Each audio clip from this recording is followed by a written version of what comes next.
Sa mga mahilig sa outdoor experience at nature tripping dyan, itong video na ito ay ang aming first ATV experience nung kami ay pumunta sa Boracay. And this experience is by Mega Parao.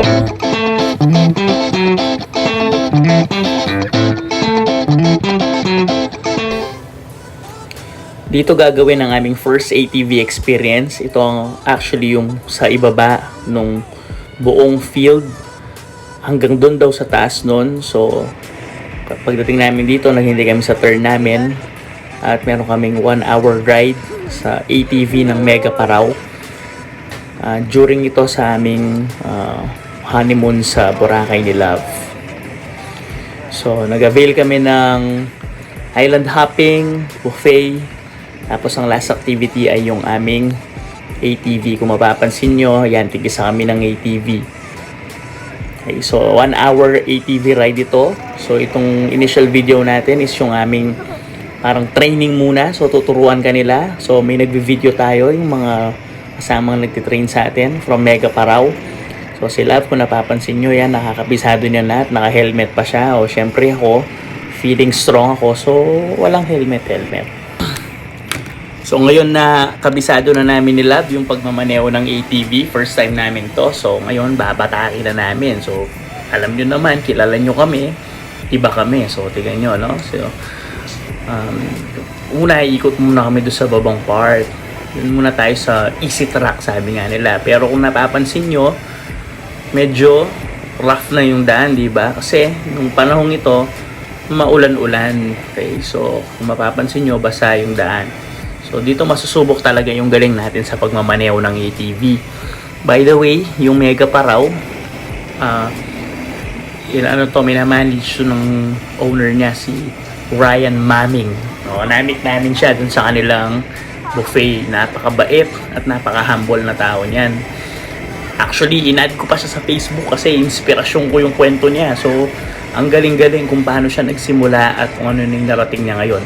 So, kung mapapansin nyo, umuulan. Yung part pala ng track nilang ito, para sa information ng iba, meron siyang parang ilog.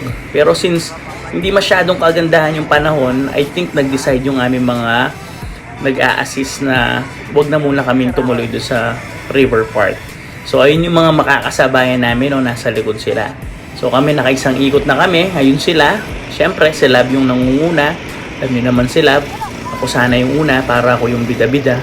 Pero pinauna ko sila para mabantayan ko siya. Alam niyo naman ako, magaling ako sa mga bagay, mga diskarte, di ba? So kung mapapansin nyo, kanina flat lang yung ating minamanewan, pero ngayon pataas at pababa. Actually guys, mataas talaga yung inaakitan at marami talaga yung iikutan nyo. So may enjoy nyo talaga yung isang oras dito sa Mega Parao na ATV experience. Kung makikita nyo, yun, no, sa kaliwang bahagi medyo bangin na, no? So mataas talaga siya, tapos may mga parte na sobrang rough talaga ng daan, pero itong kanilang mga ATV kinakaya lang. May mga nakausling bato, ugat, mga sanga ng puno, pero kayang-kaya yung mga maputik na daan.